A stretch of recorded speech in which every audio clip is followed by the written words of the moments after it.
All right, how is everyone doing today? She gets so scared when I start talking because I talk so loud. Anyway, she might be joining us. I guess we'll see. Welcome to another beer and a theme park. There we go. We today are talking about the stuff that I learned at Winter Chill Out this year for the 2023 season.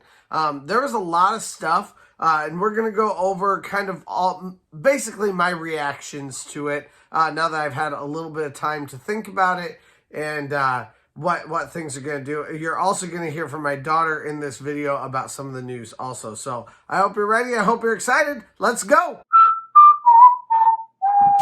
I have no recollection of where I got this beer from. It's a Corona, though. It is actually a beer. Not a hard cider or anything else. And this one's not all like frilly with like flowers on it and stuff like I'm prone to. All right, so now some of these are a mixture of rumor and of stuff that I actually heard at Winter Chill Out. Now, if it is rumor, I will denote that it's rumor. Like, if I don't hear it straight away, then I'm assuming it's rumor. Now, or at least I kind of consider it rumor. Now, this very first one is one of those, and that's with Cedar Point Nights. However, with Cedar Point Nights, I have actually seen some news articles that have specifically said that Cedar Point Nights is not back this next year at all. So because of that, that's kind of sad. Well, it's definitely sad to me, and we'll talk more about that. But because I've seen it in a news article, I'm assuming it's actually true. I loved Cedar Point Nights this last year. I thought it was so much fun. There are always tons of people out there, and to be quite fair, I'm very confused about why they would get rid of Cedar Point Nights, especially this year.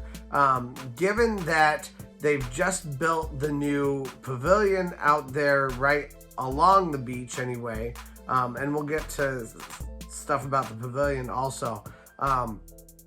But since they built that, I would think that they'd be trying to get as many people out on the beach as they possibly can. They're trying to fill up the beach. Even when I went for the Creator Day this last year, they said, Tony said something about, we want people to realize that there's more to do with Cedar Point than just roller coasters, that you can go do other things. There's drinking, there's the beach, of course there's the water park, but there's the hotel, there's other things right around along that peninsula that people can do. And then they cancel CP Nights. And I'm like, that was the opportunity. Like, that was the thing, that was something that they could have expanded upon to have really gotten people out there, maybe do some fireworks or an end of night show, some different things like that. And then none of that's been something that apparently they want to, continue with. However, there is the potential for another kind of beach party. We don't know what that would be exactly, but I have heard rumor of that. Another thing on my bummers list, this is going to be a fairly negative video overall. It doesn't mean there won't be some positive points or things specifically about what they're doing that are good reasons why. But it's just like, this is more about the sad news that's come out of Cedar Point recently. So Chick-fil-A is also gone for this next year. I'm very disappointed by that. I love Chick-fil-A. Chick-fil-A is always a good, very good staple kind of a thing. If you're just wanting some sort of a craveable meal, that's a good meal to get. But I do think, and Tony said something along these lines in our meeting, Cedar Point has basically prepared itself to this point to get a lot better dining options out. So I'm glad to hear about some dining options with that. I do think that's kind of fun. I'd love to see some more of that kind of stuff there, but it is something that it's it's sad, I guess. When it's so close to the farmhouse kitchen, I'm not sure how much you need Chick-fil-A there anyway, but I'm sure they will fill it up with something, whether that's another kind of chicken place or whatever it is. I will say, in past years, Cedar Point has been nowhere close to being able to have any kind of chicken that was even remotely as good as Chick-fil-A's. But this last year, that did change. I do think that they had some very juicy, very well-seasoned, flavorful fried chicken this last year. If they wanted to move that on over to Chick-fil-A and then make maybe the Farmhouse Kitchen Grill more specified to, you know, steaks and instead of fried chicken, like rotisserie chickens and maybe some pork or things like that, that's a possibility for them. Another thing is that the wild turnip is also gone. I've heard from a lot of people, there are a lot of people who are upset about that. Wild turnip wasn't open much at all this last year, and that is kind of a problem because it is the one place where you can reliably get really good meals for people with dietary needs. Cedar Point doesn't seem to have much of a plan for what to do with dietary needs. If people have dietary needs, you know, what can they eat if they're gluten-free or if they're vegan or things like that. There are very few options for that. And that is probably one of the biggest issues that I see with Cedar Point. You can, of course, go to Hugo's. You can get salads and side salads there. You can go to Miss Keats and you can get bowls that would have some different things in it. You could get it without any cheese, and that may give you a good vegan option also, as long as you can do rice, you know, but then that gets into some gluten too. So, I mean, there are problems as far as that goes. There are a few places, like I said, where you can go to get some meals that would still match your dietary needs. However, I don't feel like they have good options for that. Like the options that you have are like side salads, things like that. Not actually like well-cooked, well-made foods. So actually having like a burger that was a vegan burger, you know, that's kind of a game changer in most theme parks. And it was delicious also. So I don't know why they got rid of it, but I'm sure they'll be doing something with that building. That is actually something with all of this. It seems like Cedar Point Tony talked a lot about things that were leaving the park, things that they were not doing anymore, but he didn't talk about things that were going to replace that. He didn't talk about what was going to replace CP nights. So I don't know if they're going to be announcing things beyond what they have already. You know, negative news does seem to get the most clicks and get the most excitement. Just look at my like stuff I hate about Cedar Point video versus my stuff I love about Cedar Point video. Maybe they just want to, you know, drum up some excitement or some hatred and viewership of people talking about, you know, buzz about Cedar Point for a little bit, and maybe they have other things that they are planning on talking about come, you know, a couple months from now. Last year when I was visiting Indiana Beach, and then I also went to Kings Island, that was where I got the news about Cedar Point nights and Wild Frontier nights. Those things broke while I was on that trip, and that was a week before Cedar Point opened. So I do think that there's probably a good chance that they have other, you know, announcements to be made come closer to the actual start of the season, but they have not made those yet. Probably a lot of that even has to do with casting. You know, who can they cast and what kinds of programs can they afford to do based on the cast that they have created or hired for the job. Now, probably one of my most upset things for me is Forbidden Frontier. Forbidden Frontier is gone now. They're not bringing it back. And this is a sore spot for me, so expect some frustration from me. Because, yeah, I mean, even during the time, I looked at Nathan, who was sitting right next to me, and I was like, yeah, okay, I get it. I get why they're not doing it, because it's not so popular. And that was what Tony said. It's not a very popular thing, but they've been trying to drum up getting people back there, even all of that kind of stuff. But my question for Cedar Point is, what did you expect?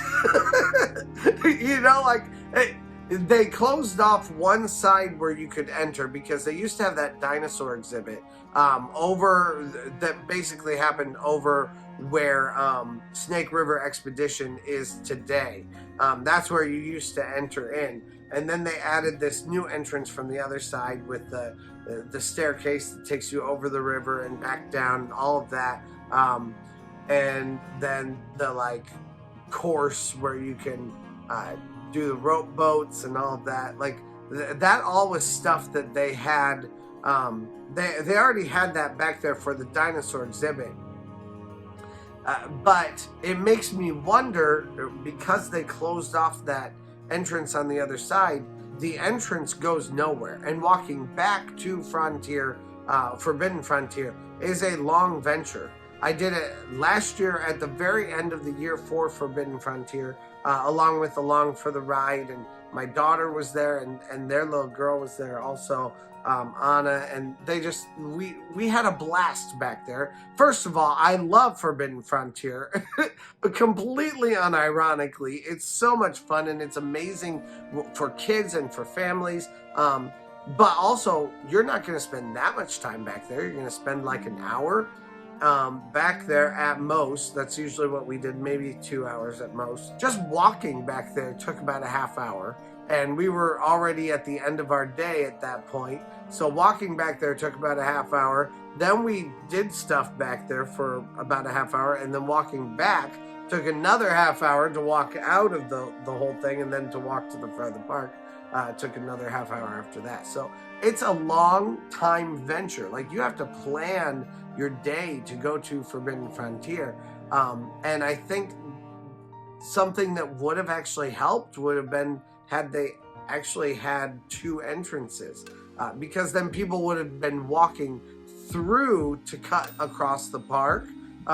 So then you're going someplace. Then you're on your way to somewhere, and you stop and see the high ropes course with your kids, and they may want to stop for a few minutes, or they may randomly run into a character who then they want to talk to. You know, like they may have seen the garrison, and they may have been like, hey, I want to kind of walk around in the garrison and see the second floor and go into the jailhouse and all that kind of stuff. Like, it could have been a really fun thing had they had two places. There is a big issue with Cedar Point, and especially with that island area, in that you cannot cross from, let's say, over by Magnum or Gemini, across over to Millennium, or at the Frontier Trail area. There's no way to do any kind of a quick cross that way.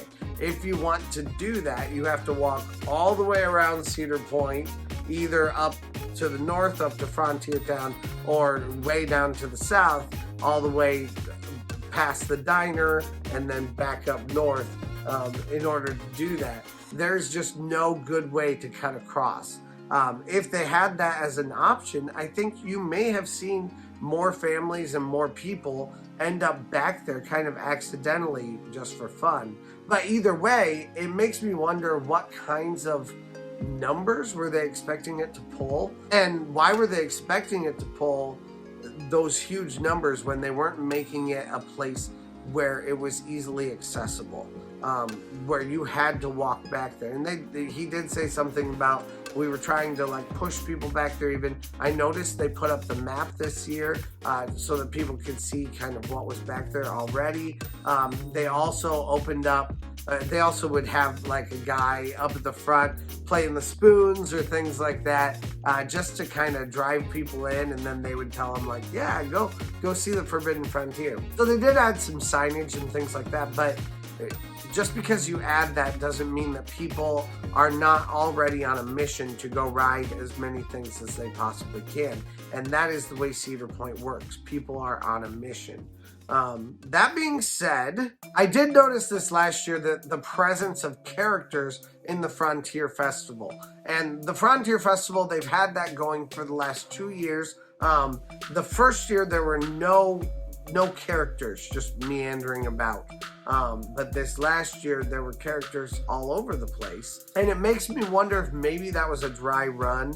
They even had someone who was like the town reporter, and they had a mayor, and they had the deputy mayor, and you know, there were a lot of people who were a part of that, where it kind of seems like maybe they were doubling up the same kind of an idea. So maybe they can take the Frontier Festival and they can double up the idea, essentially, of what they did for Forbidden Frontier instead.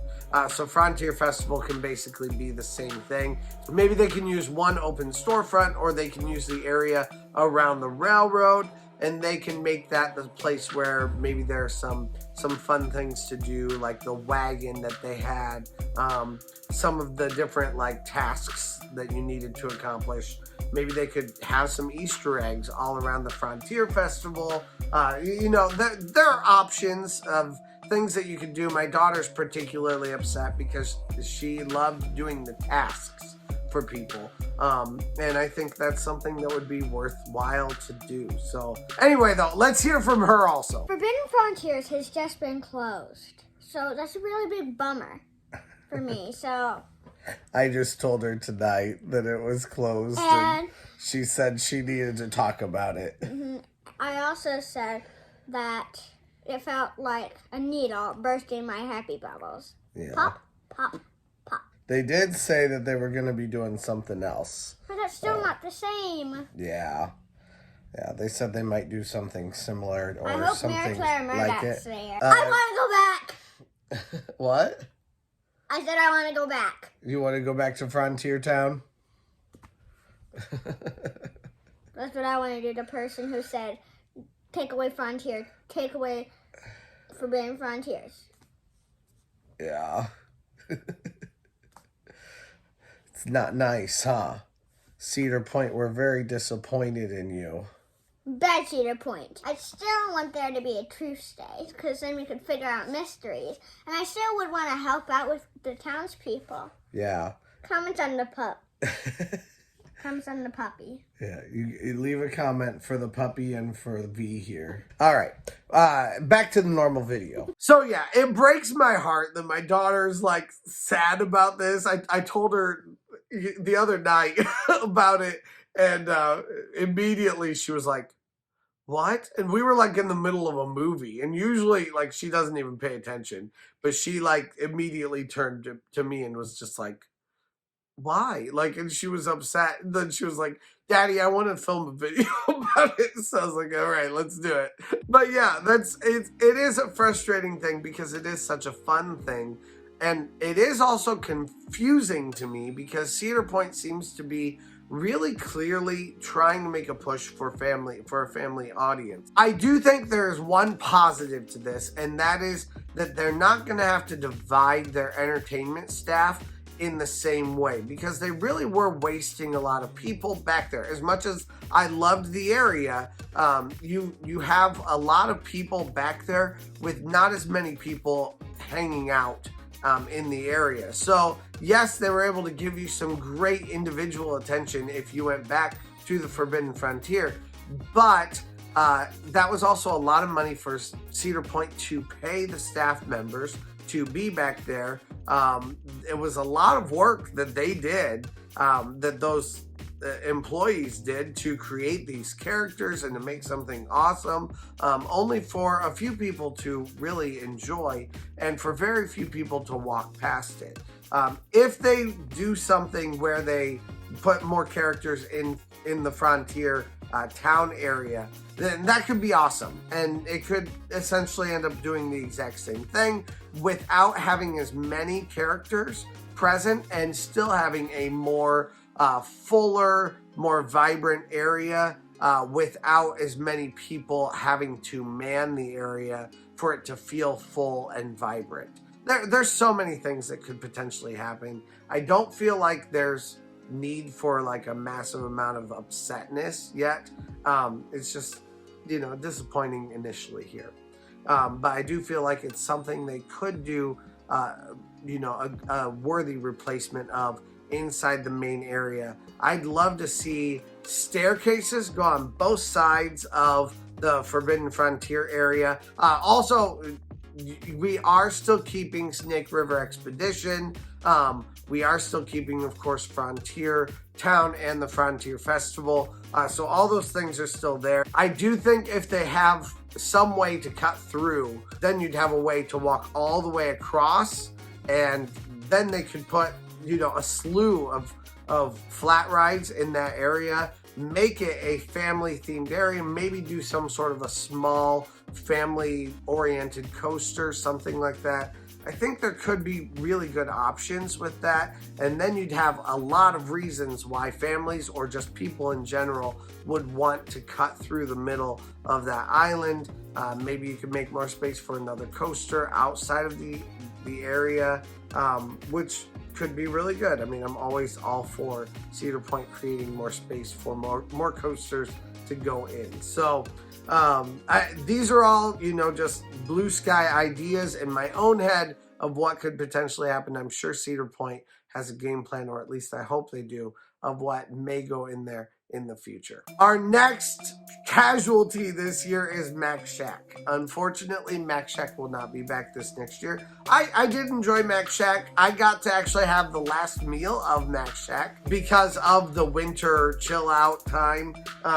They were serving it there, and that was the last time that you were going to be able to get Mac Shack. So I like it that I was able to taste it again. It's not something that I think is particularly amazing. It is mac and cheese. I'm not going to particularly miss Mac Shack. I do know that at least Tony said they don't have anything planned for that space right now. So I don't know exactly what's going to come in to Mac Shack for this next year. The one I'm most upset about, but this is a rumor, and I don't know if it's true or not yet.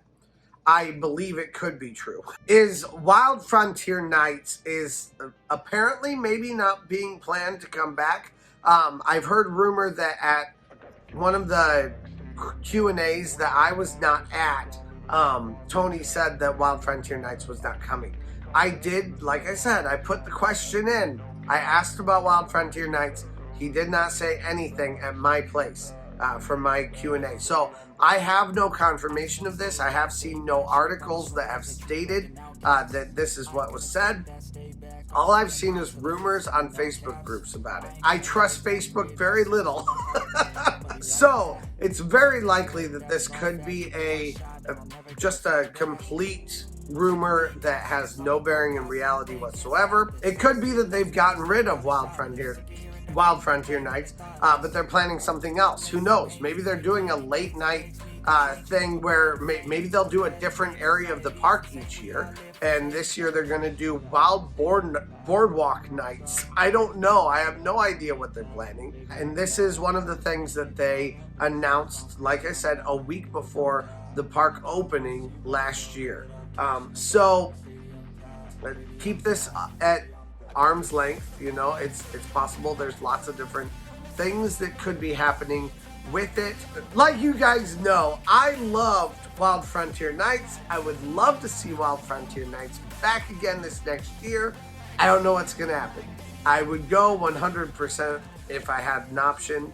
I have not heard anything about any kind of extra ride time night for pass holders, and I think extra ride time nights for pass holders without it being a paid event are a thing of the past. That is my true gut feeling, because most parks at this point are charging for those nights, whether you're a pass holder or not. And I think Cedar Point is following suit with them. You may get mad at me for that if you want to. It's just the thing that I think they've just followed suit on it. I could be wrong. Love it if I would be wrong. I just have a feeling I'm not. For Wild Frontier Nights this last year, I do know that, first of all, I think it was a little bit too expensive. It was like $120 or something like that for a ticket that did not, that gave you 3 hours there. I mean, a normal all-day park ticket was $45 or $35, something like that. You're spending a lot of money to ride Steel Vengeance multiple times. Is it really that worthwhile? But the entertainment, a lot of that kind of stuff made it better for me. It was nice to have like very exclusive access, but again, very expensive, and you didn't get like any kind of free drink with a package. If it was $120 and you got some sort of a package along with that $120, I think that may be more worthwhile. If it was a $50 event, I would probably like recommend that anyone spend that money no matter what. But I do know that they were giving away a lot of tickets. On the day that we went, I know that I heard about lots of people getting free tickets to go to that. And they even gave us, as a part of the media event, they gave us extra tickets. We gave, Nathan and I gave those to another couple people that we just randomly met at a bar. So, and they came to go check it out also. So yeah, I mean, that's part of the problem is there was a lot of waste on that. And I think it was that the price point was too high. However, they were gearing it towards, coaster enthusiasts, and a lot of coaster enthusiasts will pay a ton of money to ride Steel Vengeance. So, especially untethered without lots of people in line and all that, being able to ride it, 5 or 6 times at night. I saw several people that were like on vlogs, really, glowing about being able to get that time to ride those rides. So I get the whole idea of we want very few people in the park for it to be a really successful event. So therefore we want the amount that you pay to be a lot higher so that not everybody feels like they can afford it. But also, like, especially if you're giving away tickets, I'm not sure that they found that perfect amount to maximize their profits in that regard. But again, it's one of those things where I have the question of, what did you expect? Like you can't expect to spend that kind of, or to have people spend that kind of money and to make a massive amount of profit, especially when you've never done it before. You do have to start somewhere, and you kind of need to adjust your numbers a little bit. I don't know. So anyway, we'll see what they do. We'll see if extra ride time ends up being in our future in any regard, whether that means a paid for hard ticket event or it means something that you can get into as a past perk. Now, the pavilion looked like such a nice, like Cafe Parisian on the Titanic kind of a look. Very white, very pretty, even like a cool circle plush chair for you to sit on. Tony said that would be your nap seat. They have these beautiful windows that are huge and will open up so that you can capitalize on the breeze coming from the beach. Apparently they have a way to deal with like seagulls coming in and keep them out too. I don't know what that means. If you open those things in the springtime, there's going to be more mayflies in that building than anywhere else. So mayflies are a concern, I suppose, too. I hope maybe they have a screen now that I think about that. But either way, they're doing something, maybe just air, I don't know. They do have huge areas where on each side where you can get on a big balcony and be able to look out, hear some music or whatever, but also look out and see the beach. Like a full restaurant downstairs. Now, not full service restaurant. Tony did specifically say they found that the best way to get the most people through to get food is through a line. Now, I'm sure what he's leaving out there is what's best for the company to get food through, because really what they're saying is to get the most people through with the least costs to the company is that. going through some sort of a line. So he did share what was going to be on the menu. I don't remember all of that right now. Again, looked like a beautiful place. It looked like it was very full area, and they do also have some stained glass panels that are going to be in there that are taken specifically from the original pavilion, repurposed and recreated these beautiful stained glass panels for that. So I'm excited to see all of that. I think it could be a really cool place. And yeah, I mean, overall, it looks really cool. I'm not sure what's on the third level. That's the thing I want to know the most. I also want to know, will they have like some live music in there? That would be my dream. Inside that second floor bar, have that music and be able to go out on the balcony, kind of listen to music and hear the waves at the same time.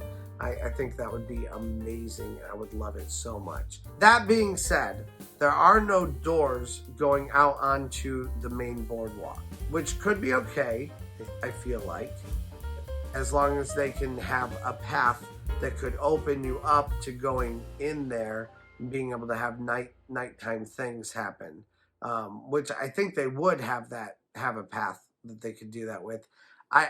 It just tells me though that probably that's not in their plans. If they don't have a path from the very beginning going to some front doors, which I think would be really easy to do, I think probably their whole idea is that they're just going to have it open during the days, and then at night they're not going to have it open, which again makes me go, why are we trying to get more people out onto the beach, but we're not giving more access and better places to go hang out on the beach? Like, I love the beach, obviously. I think it's really fun. I end most of my Cedar nights out on the beach, Cedar Point nights out on the beach. But it makes me wonder, how are you expecting to get more people out there when you're not putting in any kind of effort to encourage them to go out onto the beach? You know, like, I guess maybe the the whole through line of this entire video is Cedar Point.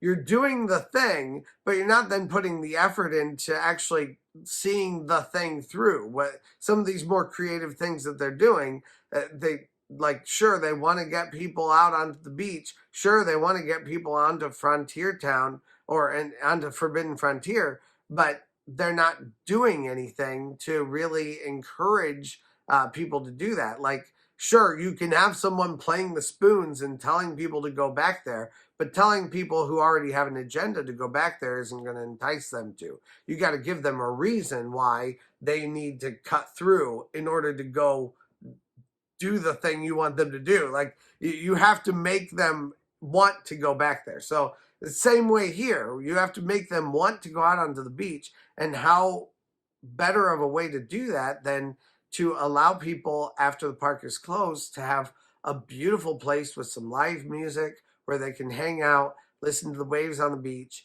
and kind of have like an after hours feel every day on the beach. You know, Indiana Beach has that. Cedar Point could easily have that.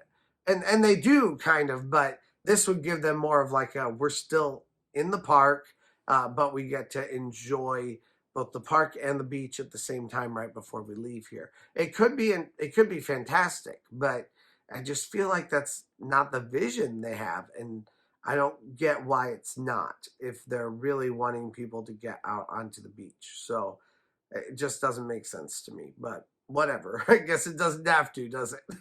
Now, the things that are up in the air, I don't know if they have a parade coming soon. I also don't know if they have an end of the night show. I would assume they have the Shrieks coming back this next year. This would be the either third or fourth year running of the Shrieks. I'm assuming they'll have that. That'll kind of act as an end of the night show with some pyrotechnics and some excitement. I did see that the stages were all torn apart, and I'm sure they'll be rebuilding them to have some cool, exciting things on them come this next year.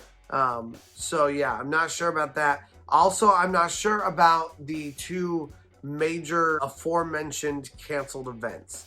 So CP Nights, I don't know if they have something else planned. Again, that's the rumor. Or Wild Frontier Nights? Do they have, a wild boardwalk nights that they're doing? Or are they doing a wild beach night? I don't know. Combining both things together. I don't know what their plans are, but I guess we'll have to see if they have something planned to kind of replace these or not. Probably the worst part about this is not knowing if there's anything to replace them. If they told us this and then told us that, okay, but we have these things to replace it, that could give me more of an idea. Also, that brings me back to Forbidden Frontier. At Forbidden Frontier, they did have the high ropes course. So the high ropes course will not be used this next year in 2023. But Tony did say we're probably not just going to scrap that, though. So that leads me to believe they're probably going to do something family-oriented back there, whatever that means. They'll probably keep the high ropes course. They'll probably keep the bathrooms. And then they'll plan, something else that's going to go back there, whether it's like a larger playground or, some smaller, like flat rides, things like that. That's why, getting a way to walk across, I think that's crucial, because otherwise they're just going to be shooting themselves in the foot again with whatever they do, because there's going to be no reason for people to walk back there. They're going to have to spend that 15 minutes to a half hour walking all the way back there, and then they're going to be like, we're not doing that again. It's just a waste of our time, and we'd rather be riding Millennium Force when instead we're having to walk way, way, way back. Instead, maybe make it so that you can move from Gemini to Millennium Force in a pretty easy way, in a pretty easy manner, just across the park. I think that would answer their questions and help them out massively if they did that instead. So anyway, let me know down in the comments. I know I just jibber-jabbered at you guys for a very long time. According to this, it's been 47 minutes. So let me know what you guys think down in the comments. I'd love to hear from you guys down there. Tell me if you are disappointed with any of these, or if these are just, non-issues to you, if it doesn't really matter about the high ropes course or whatever. Let me know what you guys think down in the comments. Also, let me know what you think Cedar Point should do with that land, with the empty restaurants, all that kind of stuff. I'd love to hear from you guys. Also, out on the beach, what should they do to replace Cedar Point nights or Wild Frontier nights? Love to hear from you guys down in the comments with your ideas down there. I always love hearing what you guys have to say anyway. So thank you guys so much for joining. Please check out Patreon, share these videos, all that kind of stuff. And let's go! In loving memory of Wild Frontier Nights.